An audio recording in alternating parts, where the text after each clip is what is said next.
नमस्कार दोस्तों, आज के सेशन में आप सभी का बहुत बहुत स्वागत है। बहुत खास और इम्पॉर्टेंट सेशन होने वाला है आज का ये, क्योंकि यहाँ पर मैं आज आपको कुछ ऐसी बातों के बारे में बताने वाला हूँ जो थोड़ी चिंताजनक हैं और ज़्यादातर लोग उस बारे में बात नहीं कर रहे हैं, बट बात करना ज़रूरी है क्योंकि ये आपके भविष्य से जुड़ी हैं। और मुद्दा है कि सी सेट नेगेटिव मार्किंग में क्या आने के बाद सी सेट में क्या होने वाला है। देखिए, बहुत सारे बच्चों को शुरुआत में ये लग रहा था कि सर सी सेट में शायद नेगेटिव मार्किंग ना दी जाए, बट अब नेगेटिव मार्किंग है, पूरे पेपर में है, पेपर 1 और पेपर 2 दोनों में। पेपर 1 के बारे में तो ऑलरेडी आपको बताया जा चुका है, पर अब सी सेट कितना महत्वपूर्ण हो जाता है, कितना इंपॉर्टेंट हो जाता है, ज़रा इस पर पहले बात कर लेते हैं। देखिए, ये सभी को पता है कि पेपर 2 जो है वो इंपॉर्टेंट है, क्योंकि अगर पेपर 2 में आपने क्वालिफाई नहीं किया, ऑल्दो क्वालिफाइंग के लिए 40% चाहिए, तो उस 40% को हासिल करने के लिए आपको मेहनत करनी पड़ती है। पहले ये मेहनत कम थी क्योंकि नेगेटिव मार्किंग नहीं थी, तो बहुत सारा काम, बहुत सारा जो बर्डन है वो तुक्के कर जाते थे। तुक्कों से हम कहीं ना कहीं बहुत कुछ हासिल कर जाते थे, बट अब तुक्के चलाना इम्पॉसिबल है। मैं इम्पॉसिबल क्यों कह रहा हूं वो भी मैं आपको समझाता हूं। सिर्फ ये नहीं कह रहा हूं कि मुश्किल है या तुक्के चलाने से आपको कितना नुकसान होगा, कितना भारी नुकसान हो सकता है वो मैं आपको बताना चाह रहा हूं। तो कोई अगर इस मुगालते में जी रहा है कि नहीं सर, हम अभी भी 30 क्वेश्चन बना लेंगे या 40 क्वेश्चन बना लेंगे और बाकी में तुक्के मारेंगे, बहुत बड़ी गलती होगी। एक एग्जाम्पल लेता हूं। आज से पहले क्या होता था, अब से पहले तक क्या होता था। जनरली अभी से पहले तक ये होता था कि लोग करीब 30 क्वेश्चन तक सही बना लेते थे। जिनको नहीं आता मैथ्स, रीजनिंग, सी साइड के बारे में ज्यादा कुछ नहीं आता था, वो भी 30 क्वेश्चन तक बड़े आराम से सही बना लेते थे और फिर बचे हुए 70 क्वेश्चन में तुक्के चला देते थे। अब 70 में से 10 या 20 तुक्के तो लग ही जाते थे, सही है। 20 तो कम से कम आराम से लो, 15 तो आराम से लगते हैं, मतलब 20 भी लग गए, कोई दिक्कत नहीं। रेशियो अगर प्रोबेबिलिटी अगर देखो 1/4 की होती है, तो 1/4 के हिसाब से मैं मान के चल रहा हूं कि 15 से ज्यादा तुक्के लग गए आपके, कोई बड़ी बात नहीं है, कोई बहुत बढ़िया बात हुई। आपके 20 तुक्के लग गए, तो 30 क्वेश्चन प्लस 20 क्वेश्चन का मतलब हो जाता था आपके पास 50 क्वेश्चन, यानी आप सी सेट क्वालिफाई कर गए। ये अभी तक का हिसाब था, इसके पहले तक का हिसाब था। अभी मैं फॉरेस्ट वालों के ऊपर भी आऊंगा। फॉरेस्ट वाले लोग जो भी फॉरेस्ट एग्जाम की प्रिपरेशन कर रहे हैं, उनके लिए भी बहुत ज़्यादा इंपॉर्टेंट हो गया है, क्योंकि पहले भी बच्चे फॉरेस्ट में प्रिपरेशन करने के लिए मेहनत करते थे, बट अब यहाँ पर थोड़ी सी ज़्यादा मेहनत करनी पड़ेगी। और ज़्यादा इसलिए नहीं क्योंकि नंबर अचीव करने हैं, ज़्यादा इसलिए कि नंबर कटे ना, इस बात का भी ध्यान रखना है। नंबर ज़्यादा तो अचीव करना ही करना है, उसमें कोई दिक्कत ही नहीं है, ठीक है। तो अब सुनो, यहां पर हमको क्या समझना पड़ेगा, यहां पर हमको यह समझना पड़ेगा कि अगर मान लीजिए मैंने इस बार भी 30 क्वेश्चन सही किए और 70 क्वेश्चन तुक्के चला दिए और 70 में से 20 सही हो गए, तो आपको लग रहा है 50 क्वेश्चन, वाह वाह वाह, 50 क्वेश्चन सही हो गए। याद रखना, इस बार एक क्वेश्चन क्योंकि 3 नंबर का है, तो 100 क्वेश्चन हो जाएंगे 300 नंबर के। 100 क्वेश्चन कितने के हो जाएंगे, 300 के। और 300 में से आपको चाहिए पड़ेगा 40%। 40% का मतलब होता है 120 नंबर क्वालिफाई करने के लिए, ठीक है। तो आपका टारगेट क्या है, 120 नंबर क्वालिफाई करना, 120 या उसके इससे ज्यादा लेकर आना। अगर आपके 50 क्वेश्चन सही हो गए, टोटल 30 क्वेश्चन तुक्के थे, 30 क्वेश्चन आपने बनाए, 20 क्वेश्चन तुक्के में सही हो गए, टोटल 50 क्वेश्चन सही हो गए। अभी तक हम इस बात से खुश हो जाते थे, बट अब खुश नहीं हो पाएंगे, क्योंकि 50 क्वेश्चन का मतलब होता है 150 नंबर। बोले सर 150 आ तो गए, पर ये जो आपने 50 गलत किए हैं, इसकी भी तो नेगेटिव मार्किंग कटेगी। हर क्वेश्चन 1 नंबर का, माइनस मार्किंग -1 की है। तो अगर आप 50 क्वेश्चंस गलत करते हैं और हर क्वेश्चन का आप 1 नंबर माइनस कर देते हैं, तो आप समझ रहे हैं आप वापस 100 पर आ गए, आप क्वालिफाई नहीं कर पाए हैं पेपर, अब पेपर क्वालिफाई नहीं कर पाए हैं। चलिए इसका दूसरा प्रोस्पेक्टिव समझ लेते हैं। बोले सर अब हम भी इतने समझदार हैं, हम थोड़ी गलत तुक्का मारेंगे जानबूझ के, हम थोड़ी सारे 100 क्वेश्चंस में तुक्के चला देंगे। तो एक बात और सुन लो, मान लो आपने बड़ी बढ़िया से कोशिश करी और आपने 60 क्वेश्चन सही सही बना लिए, ठीक है। 60 क्वेश्चन आपने अपनी मेहनत से सही बना लिए बिना कुछ ज्यादा पढ़े। बोले नहीं सर, हम 60 तो बड़े आराम से बना लेते हैं। खुदा ना खास्ता कुछ गलत हो गए, मान लो 60 में से एक एग्जाम्पल बता रहा हूं, 60 में से 50 सही हो गए या 45 सही हो गए, ठीक है, और इसमें से 15 गलत हो गए। अब क्या होगा, क्या आप क्वालिफाई किए या नहीं किए? चलो, आप में से कितने लोगों को लगता है कि 45 क्वेश्चंस और 15 क्वेश्चन, 45 सही और 15 गलत पर आप क्वालिफाई कर पाएंगे या नहीं कर पाएंगे? कितने लोगों को लगता है ऐसा? तो ध्यान से देखो भैया, अगर आपने 3 नंबर के हिसाब से देखें तो 135 अंक कमा लिए, पर 15 अंक गवा भी दिए। अगर आप इसमें से 15 अंक गायब कर दें इनटू 1 के हिसाब से, 15 अंक गायब कर दें तो आप एग्जैक्टली 120 पर आके खड़े होगे, एग्जैक्ट 120। एक आध क्वेश्चन भी इधर उधर हो गया तो हो सकता है आप नीचे खसक जाओ। तो बहुत संभल कर पेपर बनाना बहुत जरूरी है। अब यहां पर आती है भैया कि सर चलिए आपने समस्या बता दी, हम समझ गए कि तुक्के नहीं चलाने हैं, क्योंकि हम तुक्के नहीं चलाएंगे, बट इसका ये मतलब नहीं है कि नेचुरली भी हमसे कोई गलत क्वेश्चन गलत नहीं होंगे। तो चलिए मान लीजिए हमने मान भी लिया कि कुछ क्वेश्चन हमसे गलत हो रहे हैं, कुछ सही हो रहे हैं, उसके बाद हमें 120 नंबर लेकर आने हैं। 3 नंबर का एक क्वेश्चन है, एक गलत पर 1 कटेगा, एक सही पर 3 मिलेगा। हम ये सारी बातें समझ गए, पर अब इसका उपाय क्या है, करें क्या?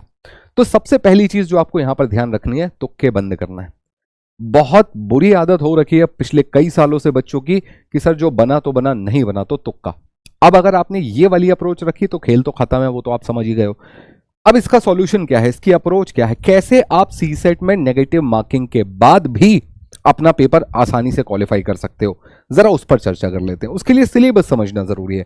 क्या क्या आएगा, देखिए 25 क्वेश्चन गद्यांश पद्यांश के आएंगे, 10 प्रश्न संचार के आएंगे, कम्युनिकेशन जो होता है, 10 क्वेश्चन आपके निर्णय क्षमता के आएंगे। अब देखो ये वेरिएशंस हैं, ठीक है, एक अप्रोक्सीमेट लेकर चल रहा हूं। हो सकता है कि इसके 5 ही क्वेश्चन आए, इसके 15 आ जाएं, या इसके 30 आ जाएं, इसके 5 आए और इसका 1 भी ना आए।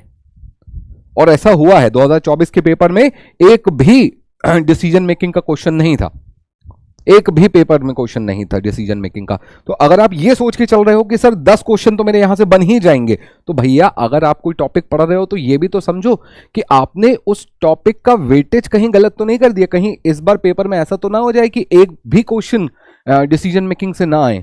इस बात को भी ध्यान में रखे हुए काम करना पड़ेगा। तो अब सही तरीका क्या है, तो जरा उन पर बात कर लेते हैं जो चीजें परमानेंट हैं। देखिए डिसीजन मेकिंग का हम लोग हाल एक बार देख चुके हैं। एक बार ऐसा भी हुआ था 2024 में जब एक भी क्वेश्चन नहीं आया था। तो हम डिसीजन मेकिंग के 10 क्वेश्चंस पर एक्चुअली भरोसा नहीं कर सकते। तो आप किन टॉपिक्स पर भरोसा कर सकते हैं, किन सब्जेक्ट्स पर भरोसा कर सकते हैं? मैथ्स रीजनिंग पर आप पूरी तरीके से भरोसा कर सकते हैं कि यहां से क्वेश्चन पूछे गई। गद्यांश पर आप पूरी तरीके से भरोसा कर सकते हैं, यहां से क्वेश्चन पूछे गई। इंग्लिश हिंदी में आप भरोसा कर सकते हैं कि यहां से क्वेश्चन पूछे गई पूछेगा, ठीक है। कम्युनिकेशन से आप भरोसा कर सकते हैं क्वेश्चन पूछेगा, 10 नहीं 5 पूछेगा, 15 पूछेगा, नहीं पता, थोड़े 19-20 रहेंगे पर रहेंगे जरूर, ठीक है। तो अब आपको स्ट्रैटेजी क्या रखनी चाहिए? सबसे पहले तो आपको ये गद्यांश पद्यांश वाला मामला समझना होगा। लोग इसको बिल्कुल हल्के में लेके जाते हैं, पर अब समझ में आएगी आपको कि जिन चीजों को हम हल्के में ले रहे थे, अगर उन्होंने हमको हल्के में ले लिया तो हम दिक्कत में आ जाएंगे। तो अब सबसे पहले तो अगर आप सी सेट का कोई भी टॉपिक पढ़ रहे हैं तो उसको हल्के में लेकर ना पढ़ें, ठीक है। भले ही अगर आप गद्यांश पद्यांश भी देख रहे हैं तो कम से कम प्रीवियस ईयर 2-4 साल के पढ़ लें, ठीक है। एटलीस्ट इतने एफर्ट जरूर डालें अपनी तरफ से, एटलीस्ट इतने एफर्ट कि पिछले 2-4 साल के गद्यांश पद्यांश अनसीन पैसेजेस आप एक बार देख लें, पढ़ लें, ठीक है। एक काम आपको यह करना है। दूसरा काम आपको यह करना है कि आपको कम्युनिकेशन पढ़ना है। बहुत बड़ा सब्जेक्ट नहीं है, छोटा सा सब्जेक्ट है। काफी कुछ कॉमन सेंस से भी सॉल्व हो जाता है, बट अगर आपको बेसिक्स पता होंगे तो आपका कॉमन सेंस काम कर पाएगा, नहीं तो कई बार क्वेश्चन गलत भी हो जाते हैं। तो यहां पर आपको कम्युनिकेशन पढ़ना है। फिर आता है हिंदी, ये भी आपको पढ़ना है। और मैथ्स और रीजनिंग को अब आप नहीं छोड़ सकते, और छोड़ नहीं सकते का मतलब ये नहीं कि हल्का पढ़ना है, गलत करने लायक पढ़ना है। अगर आप कोई टॉपिक पढ़ रहे हैं तो उसे ऐसा पढ़ना है कि क्वेश्चन आए तो सही बने, उसको हल्के में नहीं लिया जा सकता। तो इसमें सबसे इंपॉर्टेंट हो जाता है फिर मुझे लगता है रीजनिंग। ये वो ऐसा सब्जेक्ट है जो आता भी है, लोगों को समझ भी आता है, नंबर भी देकर जाता है। थोड़ा सा पढ़ने की जरूरत होती है, थोड़ा सा एफर्ट लगाने की जरूरत होती है और काम हो जाता है। तो कहीं ना कहीं मुझे लगता है रीजनिंग का इंपॉर्टेंस अब थोड़ा सा बढ़ जाएगा।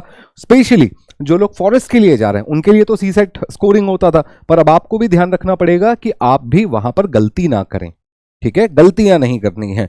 तो इससे फर्क नहीं पड़ता कि आप कितने सही कर रहे हैं, मतलब फर्क तो पड़ता ही है। और 40-50 तो सभी लोग सही कर लेते हैं, पर 40-50 के बाद जो आपने सही कर लिए उसके बाद कोई गलत ना करो, या मिनिमम गलत करो। ह्यूमन एरर है, होता है। अगर आपको ऐसा लग रहा है आपने 40 क्वेश्चन सही बना लिए, 5-7 गलत निकल जाएंगे उसमें से, कोई बड़ी बात नहीं। और सबके साथ होता है, किसी ने 100% की एक्यूरेसी नहीं रखी है, ठीक है। 80-90% की एक्यूरेसी होती है पढ़ने वालों की। 10 क्वेश्चन बनाएंगे, एक आध क्वेश्चन बाय मिस्टेक, वो एग्जाम का प्रेशर बोल लो, जो भी बोल लो, गलत हो ही जाता है उसमें से। तो अगर आप बहुत ब्रिलियंट है तो 10 में से शायद 1 गलत करें, पर अगर थोड़े कम पढ़ने लिखने वाले हैं या आपने बहुत ज्यादा प्रैक्टिस नहीं की है किसी सब्जेक्ट को लेकर, तो हो सकता है 10 में से 3 या 4 या 2 भी गलत हो जाए। तो आपको थोड़ा सा इस बात का ध्यान रखना पड़ेगा कि रीजनिंग आपको पढ़नी पड़ेगी। रीजनिंग में आपका स्कोरिंग सेक्शन है और गलतियां कम करें, तो रीजनिंग आपको पढ़नी है, हिंदी आपको पढ़नी है, गद्यांश पद्यांश आपको पढ़ना है और कम्युनिकेशन आपको पढ़ना है। मैथ्स इसमें नमक का काम करेगा। भाई खाने में जिस प्रकार नमक जरूरी होता है ना, बिना नमक के स्वाद नहीं आता, वही हिसाब यहां पर थोड़ा सा मैथ्स का होने वाला है कि अगर आपने थोड़ा बहुत बेसिक मैथ्स पढ़ लिया, बेसिक बोल रहा हूं मैं, बेसिक पर जरूरी है, इसलिए नहीं कि आ जाए तो बन जाए, जरूरी है। बेसिक मैथ्स भी अगर आपने देख लिया तो हो सकता है मैथ्स के 15-20 क्वेश्चन में से आपसे 4 से 5 क्वेश्चन यहां भी बन जाए। तो अब बात यह है कि आप किसी भी सब्जेक्ट को छोड़ नहीं सकते, आपको सब पढ़ना है, क्योंकि आपको ओवरऑल कहीं से भी 40 क्वेश्चन सही बनाने हैं और ये सही वाले हैं, सही 40 बनाने हैं। अगर आप कुछ गलत कर रहे हो तो उसको कंपनसेट करने के लिए यहां भी बढ़ाने पड़ेंगे। तो आप मोटा मोटा मान के चलो कि आपको 60 क्वेश्चन बनाने हैं और गलती 15 क्वेश्चन से ज्यादा नहीं करनी है। ये मैं मिनिमम क्राइटेरिया फिट कर रहा हूं आप लोगों के लिए, ठीक है। इस रेशियो को ध्यान रखना, 60 क्वेश्चन सही, और सही का मतलब बिना तुक्के वाले, और उनमें से 15 से ज्यादा गलत नहीं होने चाहिए। नहीं तो हिसाब मैंने अभी आपको बता ही दिया है कि अगर 15 भी गलत हुए तो बाउंड्री पर हो, पर अगर एकाध भी ज्यादा गलत हो गया नीचे खसक जाओगे। तो कोशिश करो कि आप अपनी एक्यूरेसी अच्छी रखो, number of questions come attempt करो, उससे दिक्कत नहीं है, एक्यूरेसी रखो। हो सकता है कोई बच्चा ऐसा भी हो कि 50 क्वेश्चन ही बनाए पर 50 में से 48 सही हो जाए, तो भी वो पार है, कोई दिक्कत नहीं है। बट ऐसे बच्चे कम होते हैं, कहीं ना कहीं ह्यूमन एरर होता है, एग्जाम का वो पीयर प्रेशर होता है, और नेगेटिव मार्किंग आने के बाद आदमी थोड़ा सा और कॉन्शियस हो गया है। एक क्वेश्चन को 2 बार सॉल्व करके देखेगा, ठीक है, एक क्वेश्चन को वो 2 बार। आप भी यही करोगे, जब भी आपको लगेगा कि आपने कोई क्वेश्चन बना लिया मैथ्स का या रीजनिंग का, आप उसको एक बार और क्रॉस चेक करोगे कि ये गलत ना हो जाए।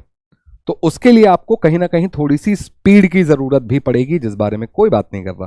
तो हमें यहां पर समझना पड़ेगा कि 2 चीजें यहां पर बहुत मैटर करेगी, थोड़ी सी स्पीड पढ़ने में भी, क्योंकि जब आप गद्यांश पद्यांश पढ़ोगे तो लंबे पैसेजेस होते हैं, आपको पढ़ने में भी स्पीड चाहिए। मैथ सॉल्व करोगे, प्लस माइनस मल्टीप्लाई डिवाइड करोगे, स्पीड की जरूरत होगी, ठीक है। तो एक तो आपको थोड़ी सी अपनी स्पीड इंक्रीज करनी होगी, और जो सबसे इंपॉर्टेंट है वो है एक्यूरेसी। आपको अपनी एक्यूरेसी इंक्रीज करनी होगी, और जैसा कि मैंने बताया, टारगेट लेके चलो कि मिनिमम 60 क्वेश्चन मुझे सही अटेम्प्ट करने हैं, सही, तब जाकर उसमें ह्यूमनली 10-5-15 भी नहीं, भगवान करे 15 गलत ना हो 60 में से, पर मान लो 10-5 क्वेश्चन ऊपर नीचे हो जाए तो आप कम से कम पार हो पाओ। पर अगर ये पुरानी वाली अप्रोच रखोगे कि 30 क्वेश्चन सही बनाए, बाकी 70 में तुक्के मार दूंगा, कुछ ना कुछ तो सही हो जाएंगे, तो जैसा कि मैंने आपको बताया कि अगर 70 में से 20 भी सही हो गए तो भी 50 ही सही है और 50 गलत है, और तब भी तुम फेल कहलाओगे भैया। पहला पेपर चेक भी नहीं होगा, इस बात का ध्यान रखना। फिर पहले पेपर में तुमने 100 में से 100 क्यों ना सही बनाए हो। तो थोड़ा सा अब सजग होने की जरूरत है, ठीक है। जो पढ़ा है उस पर भरोसा करो, और जो पढ़ रहे हो उसको अच्छे से पढ़ो, ठीक है। इस बार हल्के में काम नहीं चलने वाला। ऑल्दो इस स्टेप की मैं सराहना करता हूं एमपीपीएससी की तरफ से कि चलो बहुत लंबे समय के बाद बहुत सारे डिसीजनों में से कोई एक डिसीजन मुझे ऐसा लगा है जो हाँ ये सही किया है आपने ठीक है। तो हाँ ये काम अच्छा किया है, बट उन लोगों के लिए अच्छा है जो सही में पढ़ते हैं। जो तुक्के के भरोसे जा रहे हैं उनके लिए ये दिक्कत का सबब बन सकता है। तो अगर आप अभी तक तुक्कों के भरोसे चल रहे थे तो थोड़ा सा अलर्ट हो जाओ, थोड़ा सा सजग हो जाओ, थोड़ा सा एफर्ट्स लगा लो सी सेट में। बहुत ज़्यादा नहीं मैं कह रहा हूँ, थोड़ा भी एफर्ट लगा लो। क्या पढ़ना है? गद्यांश पद्यांश पढ़ना है, कम्युनिकेशन पढ़ना है, हिंदी पढ़ना है, मैथ्स और रीजनिंग पढ़ना है, जिसमें रीजनिंग स्पेसिफिकली आप लोग पढ़ेंगे। मैथ्स थोड़ा कम भी पढ़ेंगे तो चलेगा, कोई दिक्कत नहीं है। थोड़ा कम का मतलब छोड़ना नहीं है, मैथ्स पढ़ना है, क्योंकि रीजनिंग के क्वेश्चंस में भी कई जगह पर मैथ्स का कैलकुलेशन आ ही जाएगा। नंबर सीरीज हो गई, बहुत सारे ऐसे क्वेश्चंस आते हैं मिसिंग नंबर्स वाले जहां पर मैथ्स लग ही जाता है। तो थोड़ा बहुत बेसिक मैथ्स तो आपको आना ही चाहिए। तो इन टॉपिक्स को थोड़ा सा ध्यान से देख के जाइएगा, और आशा करता हूँ आप सभी का पेपर बहुत बढ़िया जाए। फिर भी अगर आपको नेगेटिव मार्किंग को लेकर कोई भी डाउट्स हैं तो आप नीचे कमेंट बॉक्स में लिखकर मुझे बता सकते हो। अगर ठीक ठाक सवाल आए मेरे पास तो मैं आप लोगों के सवालों का जवाब देते हुए एक वीडियो और बना दूंगा आप लोगों के लिए। मैं मिलूंगा आपसे नेक्स्ट सेशन में, तब तक keep studying, stay safe, thank you, tata bye bye, take care, जय हिंद दोस्तों।